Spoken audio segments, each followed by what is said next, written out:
শুনছেন Bengali Saga.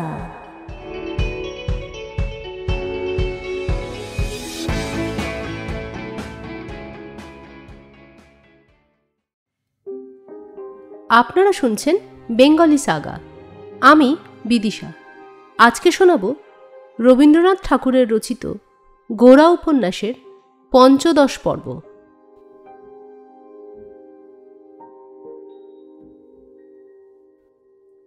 হারানবাবুকে যখন বরদা সুন্দরী ডাকিয়া সকল কথা বলিলেন, তখন তিনি কিছুক্ষণ গম্ভীর হইয়া বসিয়া রহিলেন এবং কহিলেন, এ সম্বন্ধে একবার ললিতার সঙ্গে আলোচনা করে দেখা কর্তব্য। ললিতা আসিলে হারানবাবু তাহার গাম্ভীর্যের মাত্রা শেষ সপ্তক পর্যন্ত চড়াইয়া কহিলেন, দেখো ললিতা, তোমার জীবনে খুব একটা দায়িত্বের সময় এসে উপস্থিত হয়েছে।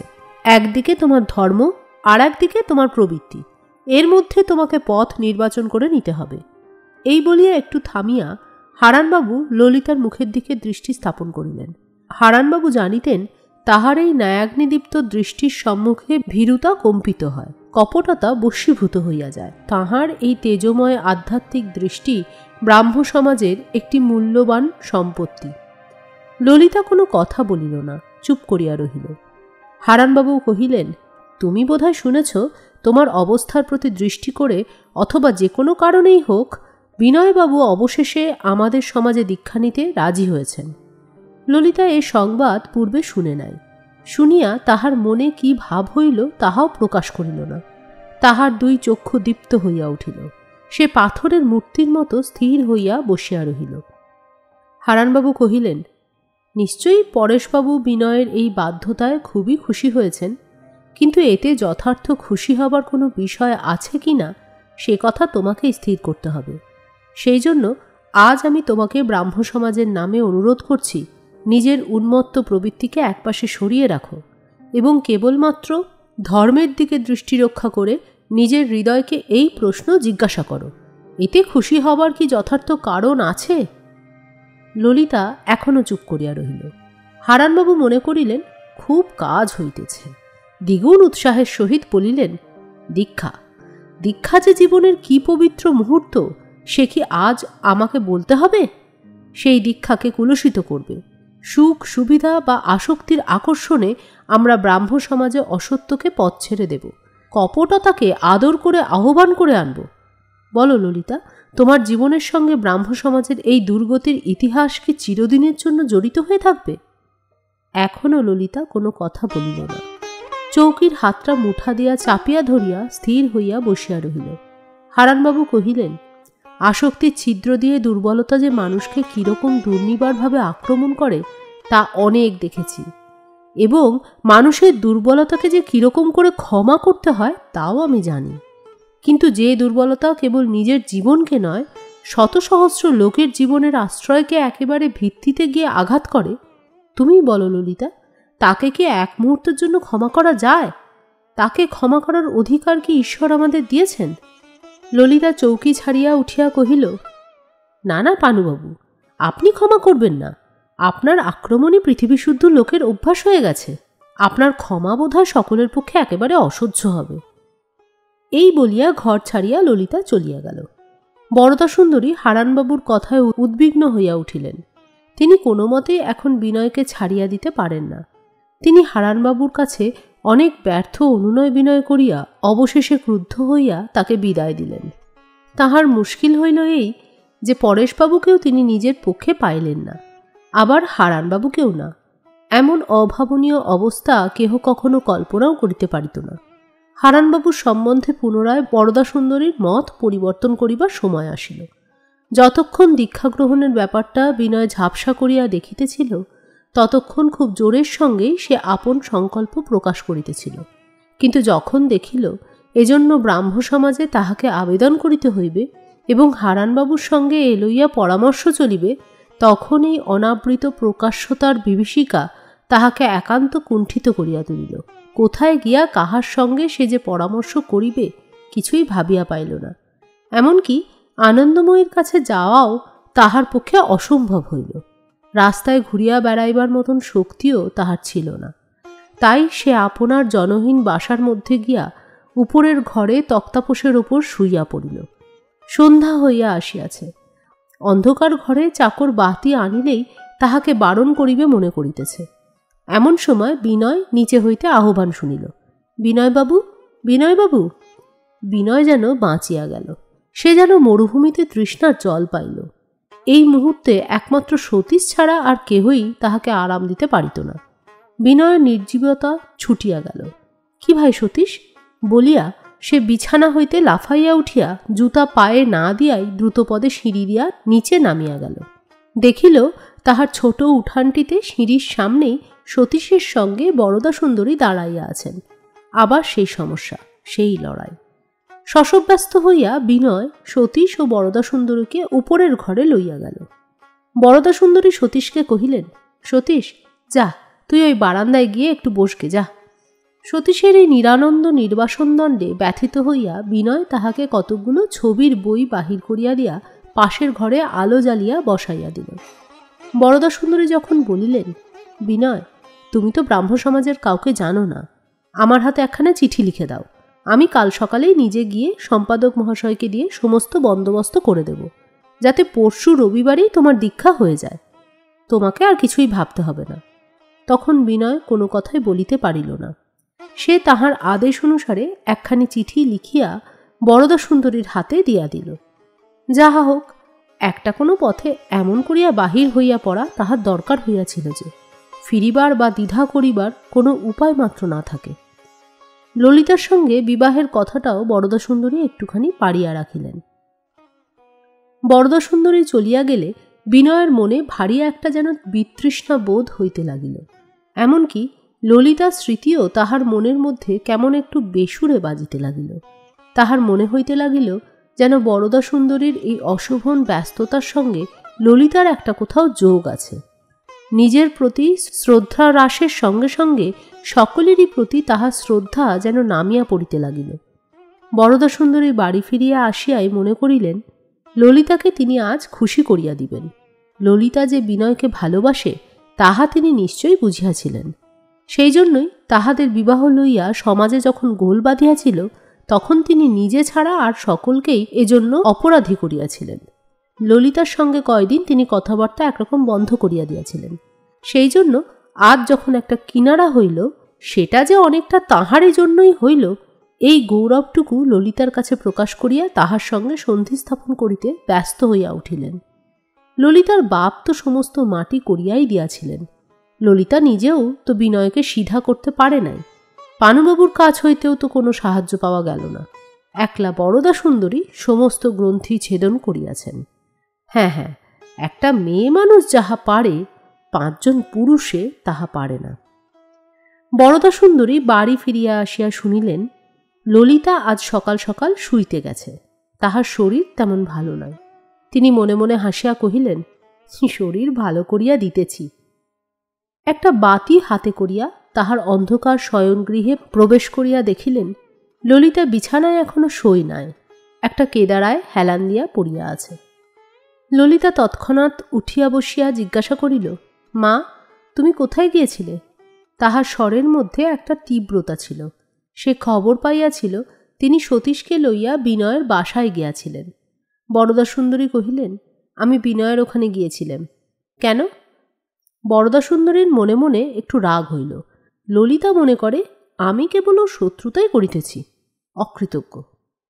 বরদাসুন্দরী কহিলেন, এই দেখো কেন, বলিয়া বিনয়ের এই চিঠিখানা ললিতার চোখের সামনে মেলিয়া ধরিলেন।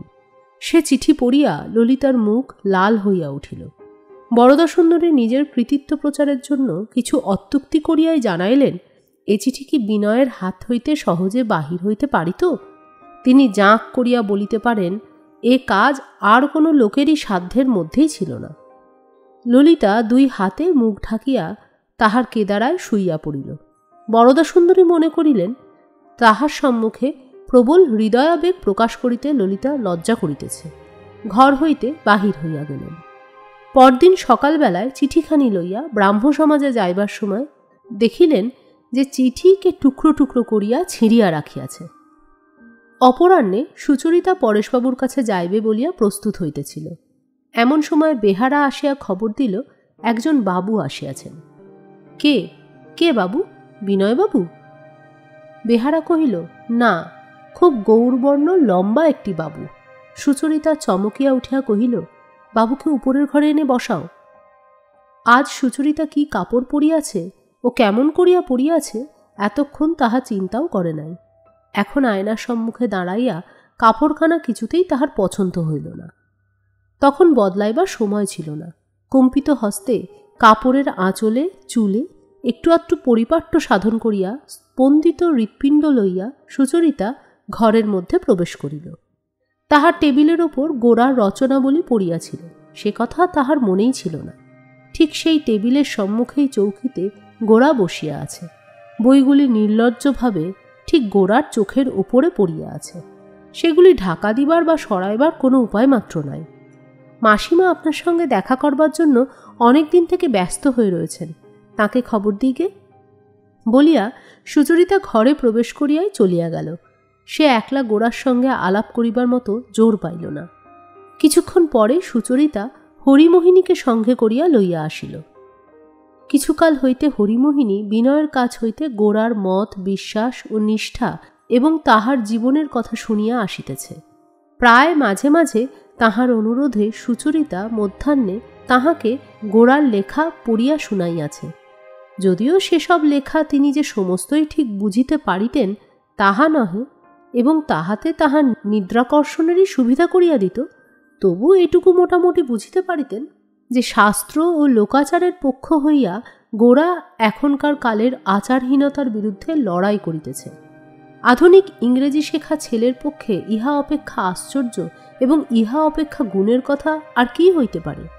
ব্রাহ্ম পরিবারের মধ্যে প্রথম যখন বিনয়কে দেখিয়াছিলেন তখন বিনয়ই তাহাকে যথেষ্ট তৃপ্তিদান করিয়াছিল, কিন্তু ক্রমে সেটুকু অভ্যাস হইয়া যাওয়ার পর নিজের বাড়িতে যখন তিনি বিনয়কে দেখিতে লাগিলেন তখন তাহার আচারের ছিদ্রগুলি তাহাকে বেশি করিয়া বাজিতে লাগিল। বিনয়ের ওপর তিনি অনেকটা নির্ভর স্থাপন করিয়াছিলেন বলিয়াই তাহার প্রতি ধিক্কার তাহার প্রতিদিন বাড়িয়া উঠিতেছে। এই জন্যই অত্যন্ত উৎসুক চিত্তে তিনি গোরার প্রতীক্ষা করিতেছিলেন। গোরার দিকে নেত্রপাত করিয়াই হরিমোহিনী একেবারে আশ্চর্য হইয়া গেলেন। এই তো ব্রাহ্মণ বটে, যেন একেবারে হোমের আগুন, যেন শুভ্রকায় মহাদেব। তাহার মনে এমন একটা ভক্তির সঞ্চার হইল যে গোরা যখন তাহাকে প্রণাম করিল তখন সে প্রণাম গ্রহণ করিতে হরিমোহিনী কুণ্ঠিত হইয়া উঠিলেন। হরিমোহিনী কহিলেন, তোমার কথা অনেক শুনেছি বাবা, তুমি গৌর। গৌরী বটে, ওই যে কীর্তনের গান শুনেছি, চাঁদের অমিয়াসনে চন্দন বাটিয়া গো, কে মাজিল গোরার দেহখানি। আজ তাই চক্ষে দেখলুম। কোন প্রাণে তোমাকে জেলে দিয়েছিল আমি সেই কথাই ভাবি। গোরা হাসিয়া কহিল, আপনারা যদি ম্যাজিস্ট্রেট হতেন তাহলে জেলখানায় ইঁদুর বাদুরের বাসা হতো। হরিমোহিনী কহিলেন, না বাবা, পৃথিবীতে চোর জুয়াচোরের অভাব কি? ম্যাজিস্ট্রেটের কি চোখ ছিল না?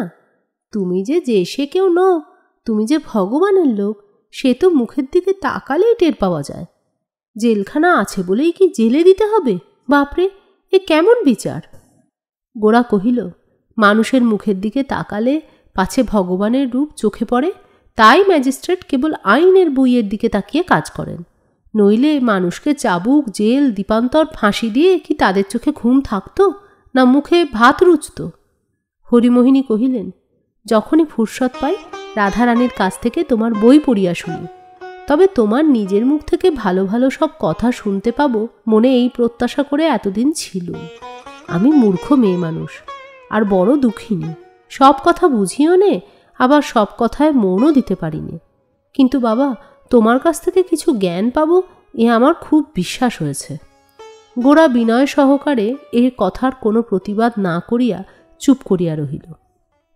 হরিমোহিনী কহিলেন, বাবা, তোমাকে কিছু খেয়ে যেতে হবে। তোমার মতো ব্রাহ্মণের ছেলেকে আমি অনেক দিন খাওয়াইনি। আজকের যা আছে তাই দিয়ে মিষ্টিমুখ করে যাও, কিন্তু আর একদিন আমার ঘরে তোমার নিমন্ত্রণ রইল। এই বলিয়া হরিমোহিনী যখন আহারের ব্যবস্থা করিতে গেলেন তখন সুচরিতার বুকের ভেতর তোলপাড় করিতে লাগিল।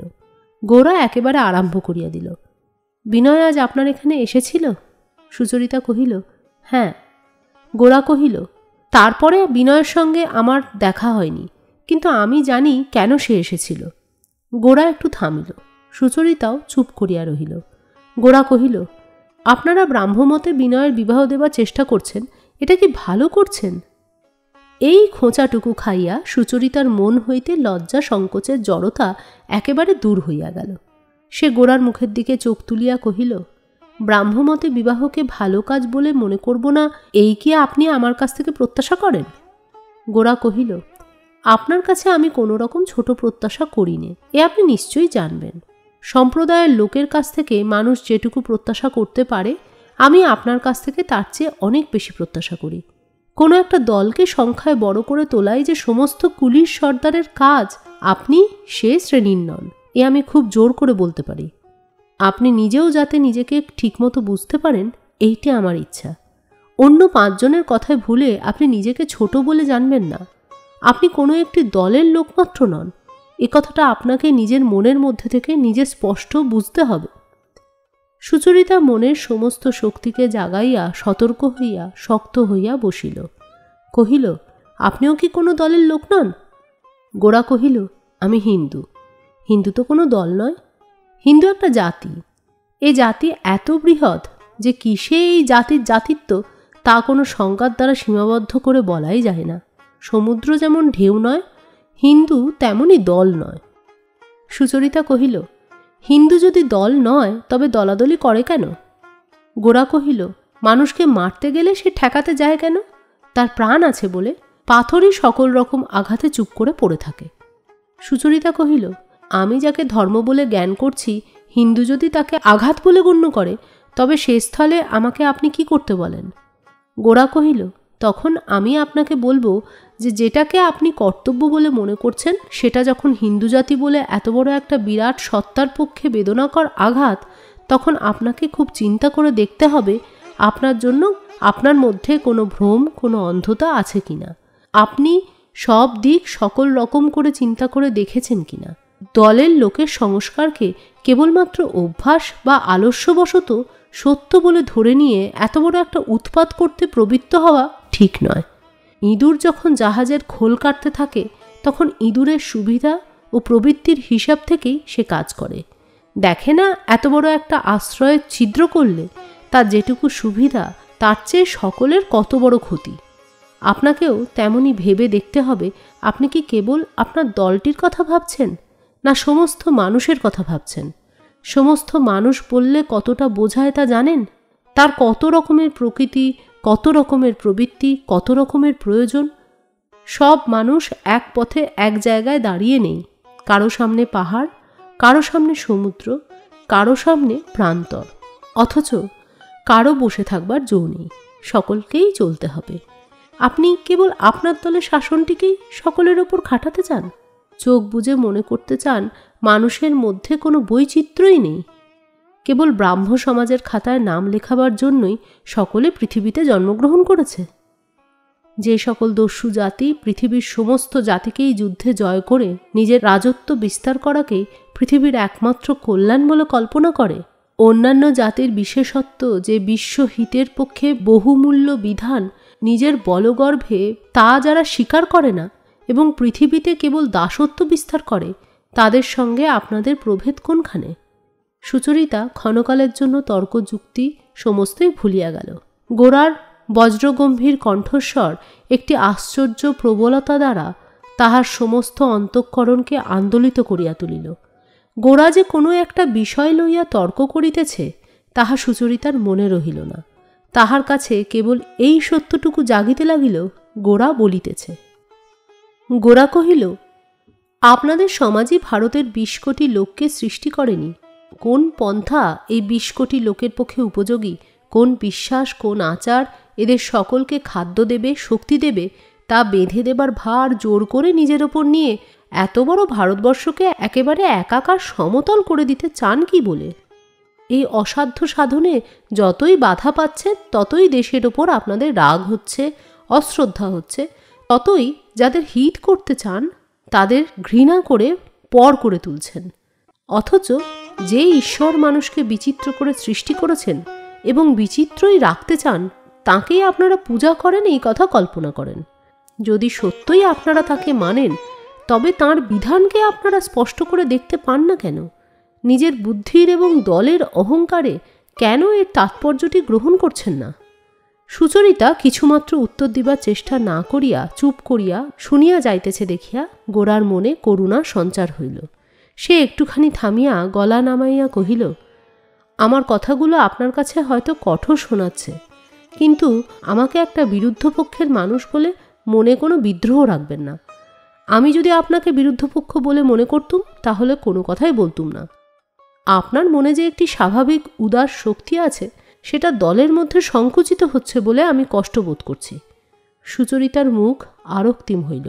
সে কহিল, না না, আমার কথা আপনি কিছু ভাববেন না, আপনি বলে যান, আমি বোঝবার চেষ্টা করছি। গোরা কহিল, আমার আর কিছুই বলবার নেই। ভারতবর্ষকে আপনি আপনার সহজ বুদ্ধি সহজ হৃদয় দিয়ে দেখুন, একে আপনি ভালোবাসুন।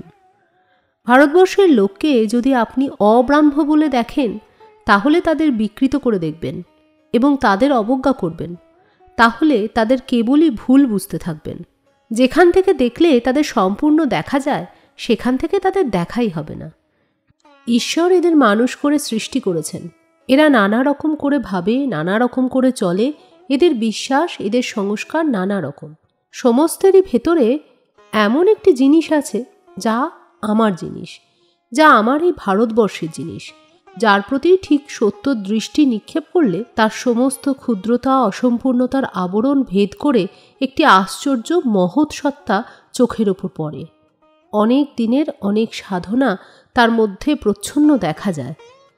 দেখতে পাই অনেক কালের হোমের অগ্নি ভস্যের মধ্যে এখনও জ্বলছে, এবং সেই অগ্নি একদিন আপনার ক্ষুদ্র দেশকালকে ছাড়িয়ে উঠে পৃথিবীর মাঝখানে তার শিখাকে জাগিয়ে তুলবে, তাতে কিছুমাত্র সন্দেহ থাকে না। এই ভারতবর্ষের মানুষ অনেক দিন থেকে অনেক বড় কথা বলেছে, অনেক বড় কাজ করেছে, সে সমস্তই একেবারে মিথ্যা হয়ে গেছে এ কথা কল্পনা করাও সত্যের প্রতি অশ্রদ্ধা, সেই তো নাস্তিকতা। সুচরিতা মুখ নিচু করিয়া শুনিতেছিল। সে মুখ তুলিয়া কহিল, আপনি আমাকে কি করতে বলেন? গোরা কহিল, আর কিছু বলিনি, আমি কেবল বলি আপনাকে এই কথাটা বুঝে দেখতে হবে যে হিন্দু ধর্ম মায়ের মতো নানা ভাবের নানা মতের লোককে কোল দেবার চেষ্টা করেছে, অর্থাৎ কেবল হিন্দু ধর্মই জগতে মানুষকে মানুষ বলেই স্বীকার করেছে, দলের লোক বলে গণ্য করেনি। হিন্দু ধর্ম মূঢ়কেও মানে, জ্ঞানীকেও মানে, এবং কেবলমাত্র জ্ঞানের এক মূর্তিকেই মানে না, জ্ঞানের বহু প্রকার বিকাশকে মানে। খ্রিস্টানরা বৈচিত্র্যকে স্বীকার করতে চায় না, তারা বলে এক পারে খ্রিস্টান ধর্ম আর এক পারে অনন্ত বিনাশ, এর মাঝখানে কোনো বিচিত্রতা নেই। আমরা সেই খ্রিস্টানদের কাছ থেকেই পাঠ নিয়েছি, তাই হিন্দু ধর্মের বৈচিত্র্যের জন্য লজ্জা পাই। এই বৈচিত্র্যের ভেতর দিয়ে হিন্দু ধর্ম যে এককে দেখবার জন্য সাধনা করেছে সেটা আমরা দেখতে পাইনি। এই খ্রিস্টানি শিক্ষার পাক মনে চারিদিক থেকে খুলে ফেলে মুক্তি লাভ না করলে আমরা হিন্দু ধর্মের সত্য পরিচয় পেয়ে গৌরবের অধিকারী হব না। কেবল গোরার কথা শোনা নহে, সুচরিতা যেন গোরার কথা সম্মুখে দেখিতেছিল। গোরার চোখের মধ্যে দূর ভবিষ্যৎ নিবন্ধ যে একটি ধ্যান দৃষ্টি ছিল, সেই দৃষ্টি এবং বাক্য সুচরিতার কাছে এক হইয়া দেখা দিল। লজ্জা ভুলিয়া আপনাকে ভুলিয়া ভাবের উৎসাহে উদ্দীপ্ত গোরার মুখের দিকে সুচরিতা চোখ তুলিয়া চাহিয়া রহিল। সেই মুখের মধ্যে সুচরিতা এমন একটি শক্তি দেখিল যে শক্তি পৃথিবীতে বড় বড় সংকল্পকে যেন যোগ বলে সত্য করিয়া তোলে। সুচরিতা তাহার সমাজের অনেক বিদ্বান ও বুদ্ধিমান লোকের কাছে অনেক তত্ত্বালোচনা শুনিয়াছে, কিন্তু গোরার এ তো আলোচনা নয়, এ যেন সৃষ্টি। ইহা এমন একটা প্রত্যক্ষ ব্যাপার যাহা এককালে সমস্ত শরীর মনকে অধিকার করিয়া বসে। সুচরিতা আজ বজ্রপাণি ইন্দ্রকে দেখিতেছিল। বাক্য যখন প্রবল মন্দ্রে কর্ণে আঘাত করিয়া তাহার বক্ষ কপাটে স্পন্দিত করিতেছিল, সেই সঙ্গে বিদ্যুতের তীব্র ছটা তাহার রক্তের মধ্যে ক্ষণে ক্ষণে নৃত্য করিয়া উঠিতেছিল। গোরার মতের সঙ্গে তাহার মতের কোথায় কি পরিমাণ মিল আছে বা মিল নাই তাহা স্পষ্ট করিয়া দেখিবার শক্তি সুচরিতা রহিল না। এমন সময় সতীশ ঘরে প্রবেশ করিল।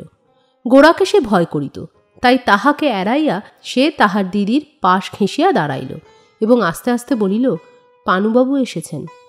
সুচরিতা চমকিয়া উঠিল, তাহাকে কে যেন মারিল। পানুবাবুর আশাটাকে সে কোনো প্রকারে ঠেলিয়া সরাইয়া চাপা দিয়া একেবারে বিলুপ্ত করিয়া দিতে পারিলে বাঁচে, এমনই তাহার অবস্থা হইল।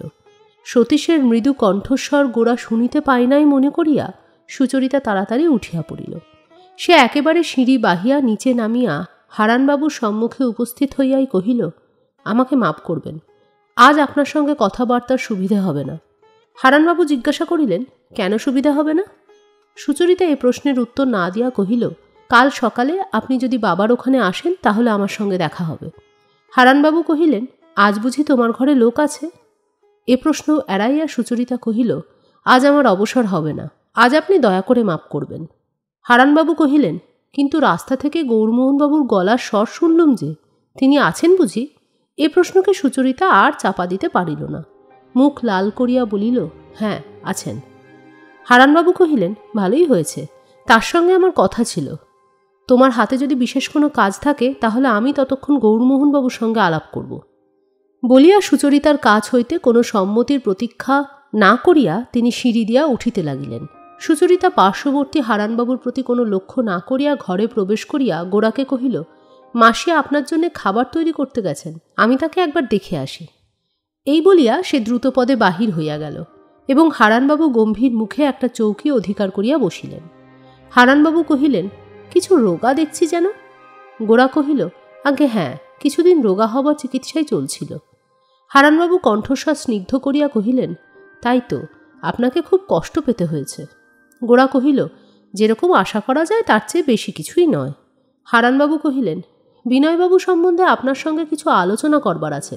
আপনি বোধহয় শুনেছেন আগামী রবিবারে ব্রাহ্ম সমাজে দীক্ষা নেবার জন্য তিনি আয়োজন করেছেন। গোরা কহিল, না, আমি শুনিনি। হারানবাবু জিজ্ঞাসা করিলেন, আপনার এতে সম্মতি আছে? গোরা কহিল, বিনয় তো আমার সম্মতি চায়নি। হারানবাবু কহিলেন, আপনি কি মনে করেন বিনয়বাবু যথার্থ বিশ্বাসের সঙ্গে এই দীক্ষা গ্রহণ করতে প্রস্তুত হয়েছেন? গোরা কহিল, যখন তিনি দীক্ষা নিতে রাজি হয়েছেন তখন আপনার এ প্রশ্ন সম্পূর্ণ অনাবশ্যক। হারানবাবু কহিলেন, প্রবৃত্তি যখন প্রবল হয়ে ওঠে তখন আমরা কি বিশ্বাস করি আর কি করি নে তা চিন্তা করে দেখবার অবসর পাইনি। আপনি তো মানব চরিত্র জানেন। গোরা কহিল, না, মানব চরিত্র নিয়ে আমি অনাবশ্যক আলোচনা করি না। হারানবাবু কহিলেন, আপনার সঙ্গে আমার মতের এবং সমাজের মিল নেই, কিন্তু আপনাকে আমি শ্রদ্ধা করি। আমি নিশ্চয় জানি আপনার যা বিশ্বাস সেটা সত্য হোক আর মিথ্যাই হোক, কোনো প্রলোভনে তার থেকে আপনাকে টলাতে পারবে না। কিন্তু গোরা বাধা দিয়া কহিল, আমার প্রতি আপনার এই যে একটুখানি শ্রদ্ধা বাঁচিয়ে রেখেছেন তার এমনই কি মূল্য যে তার থেকে বঞ্চিত হওয়া বিনয়ের পক্ষে ভারী একটা ক্ষতি? সংসারে ভালো মন্দ বলে জিনিস অবশ্যই আছে, কিন্তু আপনার শ্রদ্ধা ও অশ্রদ্ধার দ্বারা যদি তার মূল্য নিরূপণ করেন তো করুন, তবে কিনা পৃথিবীর লোককে সেটা গ্রহণ করতে বলবেন না। হারানবাবু কহিলেন, আচ্ছা বেশ, ও কথাটার মীমাংসা এখন না হলেও চলবে, কিন্তু আমি আপনাকে জিজ্ঞাসা করছি, বিনয় যে পরেশবাবুর ঘরে বিবাহ করবার চেষ্টা করছেন, আপনি কি তাতে বাধা দেবেন না? গোরা লাল হইয়া উঠিয়া কহিল, হারানবাবু, বিনয়ের সম্বন্ধে এ সমস্ত আলোচনা কি আমি আপনার সঙ্গে করতে পারি? আপনি সর্বদাই যখন মানব চরিত্র নিয়ে আছেন তখন এটাও তো বোঝা উচিত ছিল যে বিনয় আমার বন্ধু এবং সে আপনার বন্ধু নয়। হারানবাবু কহিলেন, এই ব্যাপারের সঙ্গে ব্রাহ্ম সমাজের যোগ আছে বলেই আমি এ কথা তুলেছি, নইলে। গোরা কহিল, কিন্তু আমি তো ব্রাহ্ম সমাজের কেউ নই, আমার কাছে আপনার এই দুশ্চিন্তার মূল্য কি আছে? এমন সময় সুচরিতা ঘরে প্রবেশ করিল। হারানবাবু তাহাকে কহিলেন, সুচরিতা, তোমার সঙ্গে আমার একটু বিশেষ কথা আছে। এটুকু বলিবার যে কোনো আবশ্যক ছিল তাহা নহে। গোরার কাছে সুচরিতার সঙ্গে বিশেষ ঘনিষ্ঠতা প্রকাশ করবার জন্যই হারানবাবু গায়ে পড়িয়া কথাটা বলিলেন। সুচরিতা তাহার কোনো উত্তরই করিল না। গোরা নিজের আসনে অটল হইয়া বসিয়া রহিল। হারানবাবুকে বিশ্রামভালাপের অবকাশ দিবার জন্য সে উঠিবার কোনো প্রকার লক্ষণ দেখাইল না। হারানবাবু কহিলেন, সুচরিতা, একবার ও ঘরে চলো তো, একটা কথা বলে নি। সুচরিতা তাহার উত্তর না দিয়া গোরার দিকে চাহিয়া জিজ্ঞাসা করিল, আপনার মা ভালো আছেন? গোরা কহিল, মা ভালো নেই এমন তো কখনো দেখিনি। সুচরিতা কহিল, ভালো থাকবার শক্তি যে তার পক্ষে কত সহজ তা আমি দেখেছি। গোরা যখন জেলে ছিল তখন আনন্দময়ীকে সুচরিতা দেখিয়াছিল, সেই কথা স্মরণ করিল।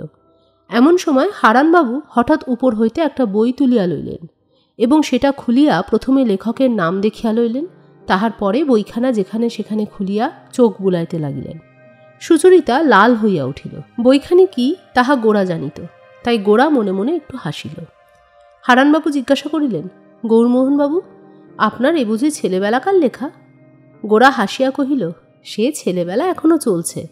কোনো কোনো প্রাণীর ছেলেবেলা অতি অল্প দিনই ফুরিয়ে যায়, কারোর ছেলেবেলা কিছু দীর্ঘকাল স্থায়ী হয়। সুচরিতা চৌকি থেকে উঠিয়া কহিল, গৌরমোহনবাবু, আপনার খাবার এতক্ষণে তৈরি হয়েছে, আপনি তাহলে ও ঘরে একবার চলুন। মাসি আবার পানুবাবুর কাছে বের হবেন না, তিনি হয়তো আপনার জন্য অপেক্ষা করছেন। এই শেষ কথাটা সুচরিতা হারানবাবুকে বিশেষ করিয়া আঘাত করিবার জন্যই বলিল। সে আজ অনেক সহিয়াছে, কিছু ফিরাইয়া না দিয়া থাকিতে পারিল না। গোরা উঠিল। অপরাজিত হারানবাবু কহিলেন, আমি তবে অপেক্ষা করি। সুচরিতা কহিল, কেন মিথ্যা অপেক্ষা করবেন, আজ আর সময় হয়ে উঠবে না। কিন্তু হারানবাবু উঠিলেন না। সুচরিতা ও গোরা ঘর হইতে বাহির হইয়া গেল। গোরাকে এ বাড়িতে দেখিয়া তাহার প্রতি সুচরিতার ব্যবহার লক্ষ্য করিয়া হারানবাবুর মন সশস্ত্র জাগিয়া উঠিল। ব্রাহ্ম সমাজ হইতে সুচরিতা কি এমন করিয়া স্খলিত হইয়া যাইবে? তাহাকে রক্ষা করিবার কেহই নাই। যেমন করিয়া হোক ইহার প্রতিরোধ করিতেই হইবে। হারানবাবু একখানা কাগজ টানিয়া লইয়া সুচরিতাকে পত্র লিখিতে বসিলেন। হারানবাবুর কতকগুলি বাঁধা বিশ্বাস ছিল, তাহার মধ্যে এও একটি যে সত্যের দোহাই দিয়া যখন তিনি ভর্ৎসনা প্রয়োগ করেন তখন তাহার তেজস্বী বাক্য নিষ্ফল হইতে পারে না। শুধু বাক্যই একমাত্র জিনিস নহে, মানুষের মন বলিয়া একটা পদার্থ আছে, সে কথা তিনি চিন্তাই করেন না। আহারান্তে হরিমোহিনীর সঙ্গে অনেকক্ষণ আলাপ করিয়া গোরা তাহার লাঠি লইবার জন্য যখন সুচরিতার ঘরে আসিল তখন সন্ধ্যা হইয়া আসিয়াছে। সুচরিতার ডেস্কের ওপর বাতি জ্বলিতেছে। হারানবাবু চলিয়া গেছেন। সুচরিতার নাম লেখা একখানি চিঠি টেবিলের ওপর শয়ান রহিয়াছে। সেখানেই ঘরে প্রবেশ করিলেই চোখে পড়ে। সেই চিঠি দেখিয়াই গোরার বুকের ভেতরটা অত্যন্ত শক্ত হইয়া উঠিল। চিঠি যে হারানবাবুর লেখা তাহাতে সন্দেহ ছিল না। সুচরিতার প্রতি হারানবাবুর যে একটা বিশেষ অধিকার আছে তাহা গোরা জানিত। সেই অধিকারের যে কোনো ব্যত্যয় ঘটিয়াছে তাহা সে জানিত না। আজ যখন সতীশ সুচরিতার কানে কানে হারানবাবুর আগমন বার্তা জ্ঞাপন করিল এবং সুচরিতা সচকিত হইয়া দ্রুতপদে নিচে চলিয়া গেল ও অল্পকাল পরেই নিজে তাহাকে সঙ্গে করিয়া উপরে লইয়া আসিল, তখন গোরার মনে খুব একটা বেসুর বাজিয়াছিল।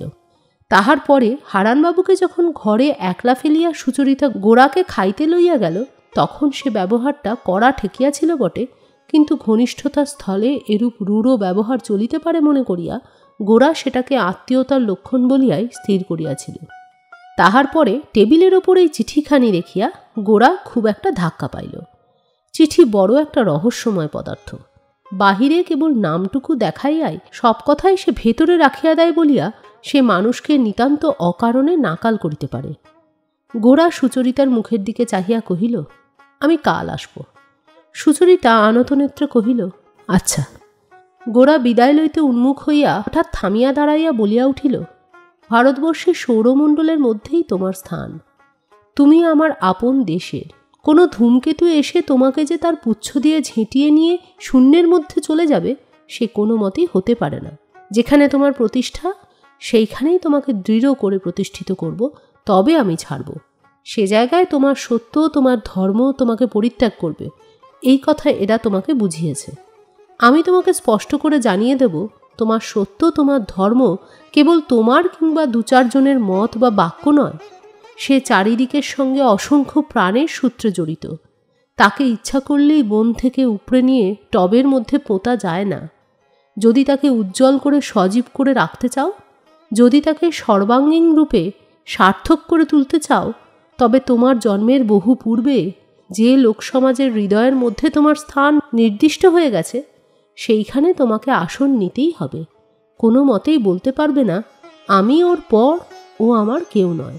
এ কথা যদি বলো তবে তোমার সত্য, তোমার ধর্ম, তোমার শক্তি একেবারে ছায়ার মতো ম্লান হয়ে যাবে। ভগবান তোমাকে যে জায়গায় পাঠিয়ে দিয়েছেন সে জায়গা যেমনই হোক, তোমার মত যদি সেখান থেকে তোমাকে টেনে সরিয়ে নিয়ে যায় তবে তাতে করে কখনোই তোমার মতের জয় হবে না। এই কথাটা আমি তোমাকে নিশ্চয়ই বুঝিয়ে দেব। আমি কাল আসব। এই বলিয়া গোরা চলিয়া গেল। ঘরের ভেতরকার বাতাস যেন অনেকক্ষণ ধরিয়া কাঁপিতে লাগিল। সুচরিতা মূর্তির মতন নিস্তব্ধ হইয়া বসিয়া রহিল। বিনয় আনন্দময়ীকে কহিল, দেখো মা, আমি তোমাকে সত্য বলছি, যতবার আমি ঠাকুরকে প্রণাম করেছি আমার মনের ভেতরে কেমন লজ্জা বোধ হয়েছে। সে লজ্জা আমি চাপা দিয়েছি, উল্টে আরও ঠাকুর পূজার পক্ষ নিয়ে ভালো ভালো প্রবন্ধ লিখেছি। কিন্তু সত্য তোমাকে বলছি, আমি যখন প্রণাম করেছি আমার মনের ভেতরটা তখন সায় দেয়নি। আনন্দময়ী কহিলেন, তোর মন কি সহজ মন? তুই তো মোটামুটি করে কিছুই দেখতে পারিস নে, সব তাতে একটা কিছু সূক্ষ্ম কথা ভাবিস, সেই জন্যই তোর মন থেকে খুঁতখুঁত আর ঘোচে না। বিনয় কহিল, এই কথাই তো ঠিক, অধিক সূক্ষ্ম বুদ্ধি বলেই আমি যা বিশ্বাস না করি তাও চুলচেরা যুক্তির দ্বারা প্রমাণ করতে পারি, সুবিধা মতো নিজেকে এবং অন্যকে ভোলাই। এতদিন আমি ধর্ম সম্বন্ধে যে সমস্ত তর্ক করেছি সে ধর্মের দিক থেকে করিনি, দলের দিক থেকে করেছি। আনন্দময়ী কহিলেন, ধর্মের দিক থেকে যখন সত্যকার টান না থাকে তখন এইরকমই ঘটে, তখন ধর্মটাও বংশ, মান, টাকা কড়ির মতোই অহংকার করবার সামগ্রী হয়ে দাঁড়ায়। বিনয়, হ্যাঁ, তখন এটা যে ধর্ম সে কথা ভাবিনে, এটা আমাদের ধর্ম এই কথা মনে নিয়েই যুদ্ধ করে বেড়ায়। আমিও এতকাল তাই করেছি, তবুও আমি নিজেকে যে ভোলাতে পেরেছি তা নয়। যেখানে আমার বিশ্বাস পৌঁছচ্ছে না সেখানে আমি ভক্তির ভান করেছি বলে বরাবর আমি নিজের কাছে নিজে লজ্জিত হয়েছি। আনন্দময়ী কহিলেন, সে কি আর আমি বুঝিনি? তোরা যে সাধারণ লোকের চেয়ে ঢের বেশি বাড়াবাড়ি করিস তার থেকে স্পষ্ট বোঝা যায় মনের ভেতরটাতে ফাঁক আছে বলেই সেইটে বোঝাতে তোদের অনেক মশলা খরচ করতে হয়। ভক্তি সহজ হলে অত দরকার করে না। বিনয় কহিল, তাই তো আমি তোমাকে জিজ্ঞাসা করতে এসেছি, যা আমি বিশ্বাস করি নে তাকে বিশ্বাস করবার ভান করা কি ভালো? আনন্দময়ী কহিলেন, শোনো একবার, এমন কথাও জিজ্ঞাসা করতে হয় নাকি? বিনয় কহিল, মা, আমি পরশুদিন ব্রাহ্ম সমাজে দীক্ষা নেব। আনন্দময়ী বিস্মিত হইয়া কহিলেন, সে কি কথা বিনয়, দীক্ষা নেবার কি এমন দরকার হয়েছে? বিনয় কহিল, কি দরকার হয়েছে সেই কথাই তো এতক্ষণ বলছিলুম মা। আনন্দময়ী কহিলেন, তোর যা বিশ্বাস তা নিয়ে কি তুই আমাদের সমাজে থাকতে পারিস নে? বিনয় কহিল, থাকতে গেলে কপটতা করতে হয়। আনন্দময়ী কহিলেন, কপটতা না করে থাকবার সাহস নেই, সমাজের লোকে কষ্ট দেবে, তা কষ্ট সহ্য করে থাকতে পারবি নে? বিনয় কহিল, মা, আমি যদি হিন্দু সমাজের মতে না চলি তাহলে? আনন্দময়ী কহিলেন, হিন্দু সমাজে যদি ৩৩৩ কোটি মত চলতে পারে তবে তোর মতই বা চলবে না কেন? বিনয় কহিল, কিন্তু মা, আমাদের সমাজের লোক যদি বলে তুমি হিন্দু নও, তাহলে আমি কি জোর করে বললেই হলো আমি হিন্দু? আনন্দময়ী কহিলেন, আমাকে তো আমাদের সমাজের লোকে বলে খ্রিস্টান, আমি তো কাজে কর্মে তাদের সঙ্গে একত্রে বসে খাই না, তবুও তারা আমাকে খ্রিস্টান বললেই সে কথা আমাকে মেনে নিতে হবে এমন তো আমি বুঝি নে। যেটাকে উচিত বলে জানি সেটার জন্য কোথাও পালিয়ে বসে থাকা আমি অন্যায় মনে করি। বিনয় ইহার উত্তর দিতে যাইতেছিল, আনন্দময়ী তাহাকে কিছু বলিতে না দিয়াই কহিলেন, বিনয়, তোকে আমি তর্ক করতে দেব না, এ তর্কের কথা নয়। তুই আমার কাছে কি কিছু ঢাকতে পারিস? আমি যে দেখতে পাচ্ছি তুই আমার সঙ্গে তর্ক করবার ছুতো ধরে জোর করে আমাকে ভোলাবার চেষ্টা করছিস, কিন্তু এত বড় গুরুতর ব্যাপারে ওরকম ফাঁকি চালাবার মতলব করিস নে। বিনয় মাথা নিচু করিয়া রহিল, কহিল, কিন্তু মা, আমি তো চিঠি লিখে কথা দিয়ে এসেছি কাল আমি দীক্ষা নেব। আনন্দময়ী কহিলেন, সে হতে পারবে না, পরেশবাবুকে যদি বুঝিয়ে বলিস তিনি কখনোই পীড়াপিড়ি করবেন না। বিনয় কহিল, পরেশবাবুর এই দীক্ষায় কোনো উৎসাহ নেই, তিনি এ অনুষ্ঠানে যোগ দিচ্ছেন না। আনন্দময়ী কহিলেন, তবে তোকে কিছু ভাবতে হবে না। বিনয় কহিল, না মা, কথা ঠিক হয়ে গেছে, এখন আর ফেরানো যাবে না, কোনো মতেই না। আনন্দময়ী কহিলেন, গোরাকে বলেছিস? বিনয় কহিল, গোরার সঙ্গে আমার দেখা হয়নি। আনন্দময়ী জিজ্ঞাসা করিলেন, কেন, গোরা এখন বাড়িতে নেই? বিনয় কহিল, না, খবর পেলুম সে সুচরিতার বাড়িতে গেছে। আনন্দময়ী বিস্মিত হইয়া কহিলেন, সেখানে তো সে কাল গিয়েছিল। বিনয় কহিল, আজও গেছে। এমন সময় প্রাঙ্গণে পালকির বেহারার আওয়াজ পাওয়া গেল। আনন্দময়ীর কোনো কুটুম্ব স্ত্রীলোকের আগমন কল্পনা করিয়া বিনয় বাহিরে চলিয়া গেল। ললিতা আসিয়া আনন্দময়ীকে প্রণাম করিল। আজ আনন্দময়ী কোনো মতেই ললিতার আগমন প্রত্যাশা করেন নাই। তিনি বিস্মিত হইয়া ললিতার মুখের দিকে চাহিতেই বুঝিলেন বিনয়ের দীক্ষা প্রভৃতি ব্যাপার লইয়া ললিতার একটা কোথাও সংকট উপস্থিত হইয়াছে, তাই সে তাহার কাছে আসিয়াছে। তিনি কথা পারিবার সুবিধা করিয়া দিবার জন্য কহিলেন, মা, তুমি এসেছ, বড় খুশি হলুম। এইমাত্র বিনয় এখানে ছিলেন, কাল তিনি তোমাদের সমাজে দীক্ষা নেবেন, আমার সঙ্গে সেই কথাই হচ্ছিল। ললিতা কহিল, কেন তিনি দীক্ষা নিতে যাচ্ছেন? তার কি কোনো প্রয়োজন আছে? আনন্দময়ী আশ্চর্য হইয়া কহিলেন, প্রয়োজন নেই মা? ললিতা কহিল, আমি তো কিছু ভেবে পাইনি। আনন্দময়ী ললিতার অভিপ্রায় বুঝিতে না পারিয়া চুপ করিয়া তাহার মুখের দিকে চাহিয়া রহিলেন। ললিতা মুখ নিচু করিয়া কহিল, হঠাৎ এরকমভাবে দীক্ষা নিতে আসা তার পক্ষে অপমানকর। এ অপমান তিনি কিসের জন্য স্বীকার করতে যাচ্ছেন? কিসের জন্য সে কথা কি ললিতা জানে না? ইহার মধ্যে ললিতার পক্ষে কি আনন্দের কথা কিছুই নাই? আনন্দময়ী কহিলেন, কাল দীক্ষার দিন, সে পাকা কথা দিয়েছে, এখন আর পরিবর্তন করবার জো নেই। বিনয় তো এইরকম বলছিল। ললিতা আনন্দময়ীর মুখের দিকে তাহার দীপ্ত দৃষ্টি রাখিয়া কহিল, এসব বিষয়ে পাকা কথার কোনো মানে নেই। যদি পরিবর্তন আবশ্যক হয় তাহলে করতেই হবে। আনন্দময়ী কহিলেন, মা, তুমি আমার কাছে লজ্জা করো না, সব কথা তোমাকে খুলে বলি। এই এতক্ষণ আমি বিনয়কে বোঝাচ্ছিলুম, তার ধর্মবিশ্বাস যেমনই থাক, সমাজকে ত্যাগ করা তার উচিতও না, দরকারও না। মুখে যাই বলুক, সেও যে সে কথা বোঝে না তাও বলতে পারি নে। কিন্তু মা, তার মনের ভাব তোমার কাছে তো অগোচর নেই। সে নিশ্চয়ই জানে সমাজ পরিত্যাগ না করলে তোমাদের সঙ্গে তার যোগ হতে পারবে না। লজ্জা করো না মা, ঠিক করে বলো দেখি, এ কথাটা কি সত্যি না? ললিতা আনন্দময়ীর মুখের দিকে মুখ তুলিয়াই কহিল, মা, তোমার কাছে আমি কিছুই লজ্জা করব না। আমি তোমাকে বলছি, আমি এসব মানি নে।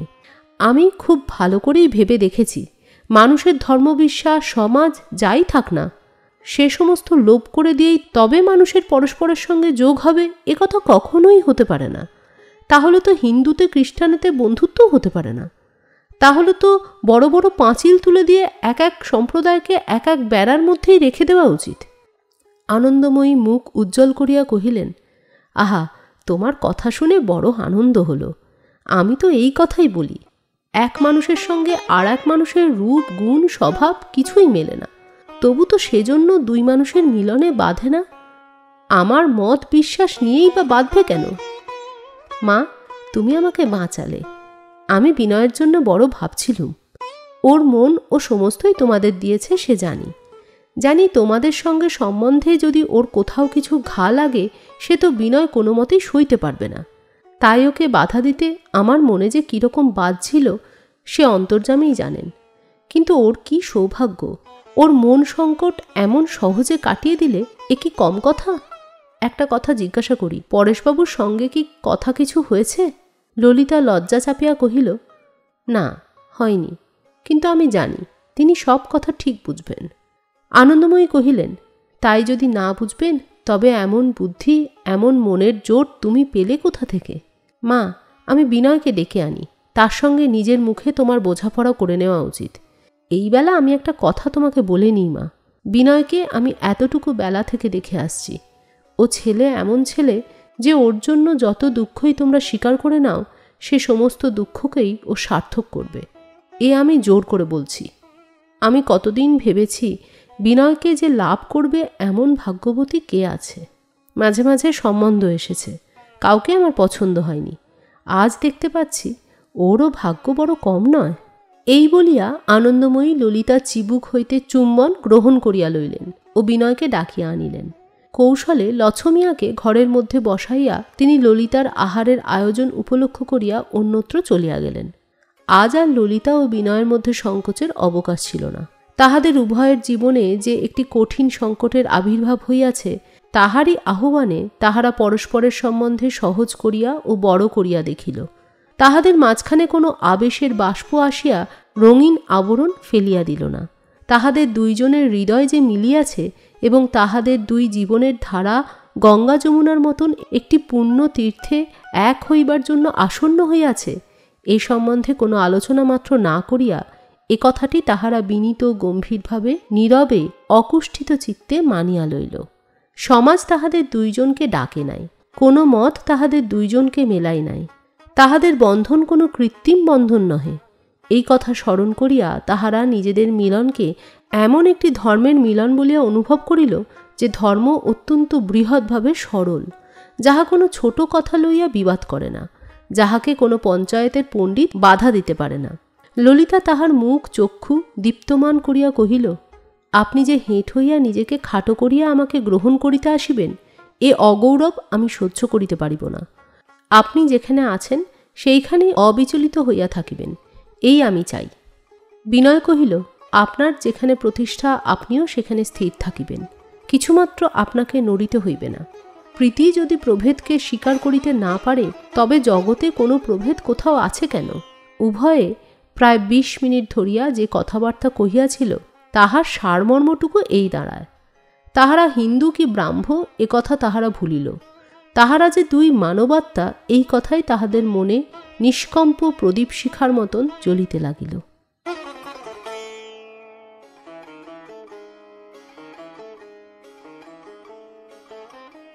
আজকের নিবেদন এইখানেই শেষ হলো। কয়েকদিনের মধ্যেই নিয়ে আসব গোরার পরবর্তী অংশ। ততদিন সঙ্গে থাকুন, সুস্থ থাকুন, শুনতে থাকুন বেঙ্গলি সাগা। আজ আসি, টাটা।